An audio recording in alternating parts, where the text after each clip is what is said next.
Jangan lupa subscribe YouTube channel Metro TV News dan jangan lupa nyalakan notifikasinya.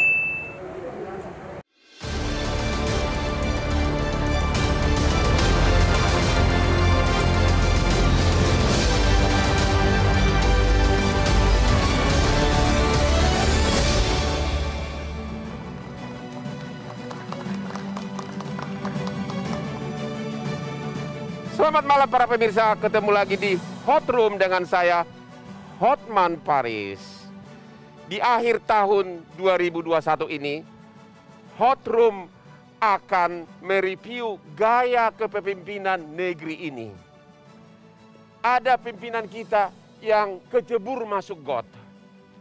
Ada yang mejeng berfoto di bak sampah. Ada yang nanam padi hujan-hujanan. Ada yang makan di pinggir jalan diposting. Dan sekarang ada yang fotonya di mana-mana di ATM. Apakah ini karena cinta sama rakyat atau murni hanya karena pencitraan? Inilah Hot Room, pencitraan versus realita kerja.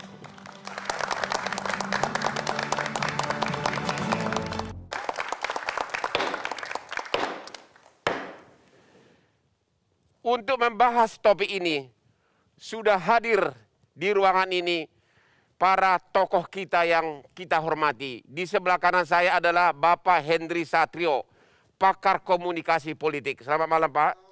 Malam Pak, apa kabar?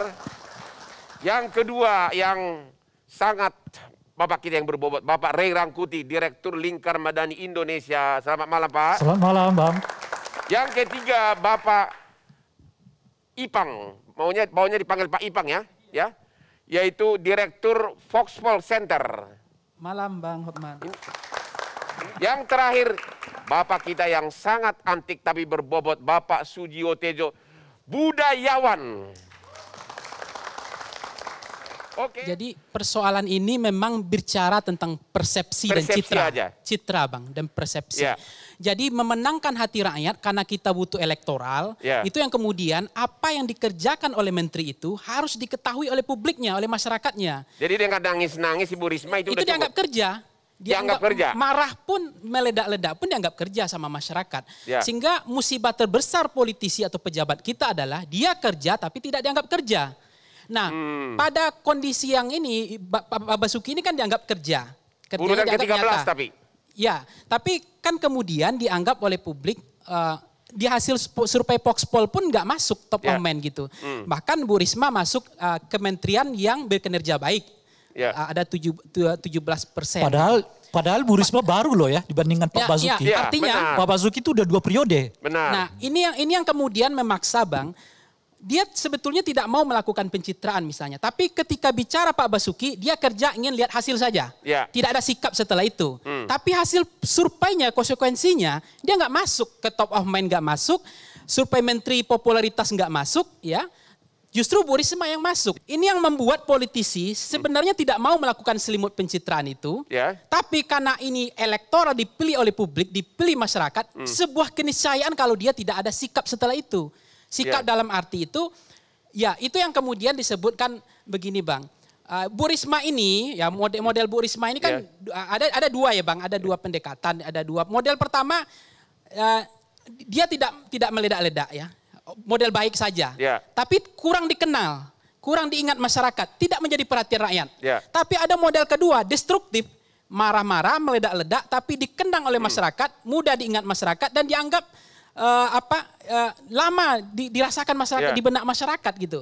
Nah ini yang saya katakan Pak Basuki, dia tidak mau masuk ke situ, maka dianggap sebagai menteri yang diandalkan oleh Pak Jokowi, tetapi khusus pada bidang infrastruktur. Oke, kalau gitu. Tapi Bu Risma kan berhasil membangun, makanya katakan Bu Risma paham nggak dia marah-marah itu salah? Jangan-jangan dia juga paham bahwa itu salah gitu, meledak-ledak gitu. Tapi ketika dia paham gitu, langkah politisi, napas politisi, jalannya politisi harus ada elektoralnya, harus ada insentif elektoralnya. Jadi sebetulnya langkah apapun dilakukan Bu Risma dianggap tidak tepat sebetulnya, tetapi karena ada konsekuensi lagi zoom pada pencitraan, pada survei, pada tingkat kepuasan bagaimana dia dipuas, masyarakat puas, maka itu dia lakukan. Jangan-jangan Bu Risma sendiri paham bahwa itu tidak benar gitu. Destruktif. Inilah menurut saya. Tetapi karena konsekuensi dari persepsi publik, citra publik gitu. Nah. Itulah efek. Gimana? Ini juga lembaga survei nih, tanya. Anda yakin nggak bahwa kedai kopi ini murni ini bukannya ada sponsor dari Pak Anies? Jadi kalau kita Bang lembaga survei ini kita hanya bisa percaya dengan lembaga kita. Kalau lembaga orang itu urusan dia gitu. Jadi kita juga percaya dengan lembaga kita. Nah, misalnya di Voxpol itu walaupun Juli data itu Pak Ganjar ya, itu posisi di misalnya dari top of mind-nya, dari elektabilitas itu cukup bagus gitu. Dan memang Mas Ganjar kan mana infrastruktur yang dia bangun kan selalu orang menanyakan itu. Jadi Anda promosikan Pak Ganjar sekarang? Bukan. Ini kan soal penyediaan lapangan pekerjaan. Itu terjawab di survei kita. Jadi penyediaan lapangan pekerjaan UMKM itu memang bagus di hasil survei kita. UMKM dan lain-lain. Nah, artinya bukan dibayar kedai kopi. Nah, maksudnya gini, Bang. Kalau misalnya di bandara aja kan nggak pernah tersampaikan, tersosialisasikan. Makanya musibah terbesar politisi adalah dia bekerja tapi tidak diketahui publik, tidak tersampaikan dengan baik, maka approval ratingnya rendah. Nah, seperti infrastruktur, kan dianggap Mas Ganjar mana infrastrukturnya. Misal bandara saja, itu di era sebelumnya kan 2, sekarang udah 4 loh bandara di Jawa Tengah. Nah, itu kan tidak pernah tersampaikan. Nah, sekarang ada Pak Anies bangun JIS misalnya ya. Nah, kalau misalnya prestasi beliau di pemberantasan korupsi mendapatkan gubernur yang pemberantasan korupsinya paling bagus di Jawa Tengah itu pencegahannya itu Jawa Tengah. Nah, 99 inovasi itu pelayanan itu ada di Jawa Tengah. Nah, kemudian selama ini beliau dianggap perhatian dan peduli sama rakyatnya. Nah, perhatian dan peduli sama rakyat itu sebetulnya memang itu dianggap copy paste dari Pak Jokowi. Padahal belum tentu juga. Karena Mas Ganjar sendiri kalau saya lihat dengan Pak Anies memang masing-masing punya atraksi pribadi masing-masing. Jadi 2 lembaga survei, 1 Anies, 1 Pak Pangi. Ipang, mana? Saya setuju nggak? Iya begini Bang, kalau saya percaya dengan survei saya. Nah, kalau itu siapa yang paling menonjol? Lagi-lagi. Elektabilitas menteri ya, top of mind itu pertama adalah Prabowo ya, 23,4%. Kemudian Sandi 16%, Risma 7,9%, Erik 4,7%, Sri Mulyani 3,3%. Ini top of mind yang refleks masyarakat menjawabnya. Tetapi kalau ketika di klaster kepala daerah, ini klaster menteri yang tadi, yang kedua adalah klaster kepala daerah, itu tetap masih Ganjar. Baru kemudian Pak Anies, baru Pak Ridwan Kamil, dan ada intinya Jawa adalah kunci. Ini kalau menteri nggak masuk, Puan nggak masuk di menteri. Tetapi dari popularitas ini, Bu Risma ini memang tingkat dikenalnya 57%, tingkat disukainya 47%. Tapi di sini juga hasil kita juga, dia adalah publik yang kementerian yang dianggap berkinerja baik, hasil Voxpol Center. 18,5%, kemudian adalah Menteri Pendidikan 10% dan seterusnya. Nah artinya Bang, dari data ini kan yang terukur ya, tentu itu ukuran persepsi dari masyarakat. Kalau kemudian data itu berbeda dengan persepsinya Abang Hotman, itu silakan saja. Tapi in zoom-nya adalah masyarakat, persepsi. Kenapa bisa begini? Mungkin itu tadi, citra yang tertanam tadi. Makanya saya bilang tadi Bang, kan Bu Risma melakukan destruktif, dianggap tidak baik. Ya, tapi mudah diingat masyarakat, lama diingat masyarakat. Kan gini Bang, ada personal trouble, become public issue. Apa yang dilakukan Risma ini, memang tidak baik ya, merusak kadang-kadang ya, tetapi dia anggap baik bagi masyarakat gitu. Nah itu yang persepsi itu. Nah ini menjadi virus loh Bang. Marah-marah di depan publik ya, meledak-ledak ya, di panggung publik. Nanti itu bisa masalah pribadinya Bu Risma menjadi masalah masyarakat. Tetapi itu citra. Pertanyaan saya terakhir. Ganjar sama Puan kira-kira bakal siapa nih yang akan akhirnya jadi pemenang? Kalau Ganjar sama Puan, ini kan soal bagaimana Mas Ganjar. Pendapat Anda kira-kira, perkiraan Anda. Ganjar. Tapi Mas Ganjar lebih berat memenangkan partai ketimbang memenangkan opini rakyat, populisme rakyat. Terima kasih. Itu yang menjadi masalah. Sebelum kita membahas lebih lanjut, mari kita lihat dulu video. Apakah ini pencitraan atau memang kegiatan sebenarnya? Mari kita lihat cuplikan video berikut ini.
Ini gaya baru yang dipakai para elit politik itu untuk memikat dan menarik perhatian masyarakat. Foto di baliho. Goes dan belusukan ke daerah kumuh. Menanam padi saat hujan. Muncul di berbagai mesin ATM. Hingga berfoto di lokasi bencana. Semua ini dilakukan demi meraih simpati rakyat. Norak. Mr. Ius jadi bertanya-tanya, ada apa ya di balik pencitraan semua ini? Apa kalian sengaja show off kalau kalian kerja?